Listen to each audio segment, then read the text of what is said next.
In today's video, we will explore the fascinating concept of diffusion and how it's important to life. Diffusion is the process by which particles move from a region of high concentration to a region of low concentration. This happens in gases, liquids, and even solids, though at different rates. In this activity, you will need a beaker, hot water, and a tea bag. First, let's pour hot water into our beaker up 3/4 full. Ask your parents or guardians for help because hot water burns. Then, gently lower the tea bag into our beaker containing the hot water. Notice how the water is changing to the color of the tea leaves. This is because the tiny particles of the tea leaves dissolve and begin to move from the tea bag, which is the region of high concentration, and spread to the water, which is the region of low concentration, even though we have not stirred. Similar to this, the dissolving of sugar or salt in water, even without stirring, is a practical example of diffusion. By the way, did you know that diffusion is faster in hot liquids than in cold liquids? Let's try this out together. Get 2 beakers, fill one with cold water and the other with hot water.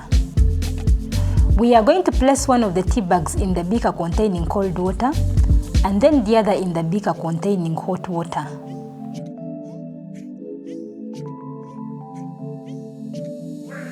You can observe that the hot water turns brown faster than the cold water. This is because, as temperature increases, the particles of the water gain more kinetic energy. They move faster and more randomly, colliding with the particles of the tea leaves. This allows the particles of the tea leaves to spread out quicker. So, the rate of diffusion increases with increase in temperature. In everyday life, diffusion demonstrates its vital role in both nature and human-made systems. For instance, the aroma of curry from the kitchen gradually fills every corner of your home, and the perfume sprayed in one corner spreads through an entire room. In our bodies, diffusion is essential for respiration.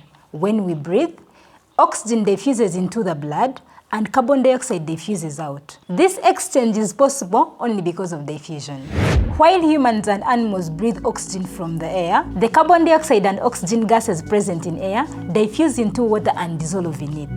The aquatic plants use the dissolved carbon dioxide for making food by photosynthesis, and aquatic animals use the dissolved oxygen for breathing. Have you ever added food color to water and watched it spread out evenly? That's diffusion in action too. This principle is widely used in the food industry to create vibrant, evenly colored products. Thanks for joining us today. In today's video, we have learned how diffusion works and how it's useful to our everyday life. Don't forget to subscribe, like and share this video, and if you have any queries, leave them in the comment section. See you next time. Bye-bye.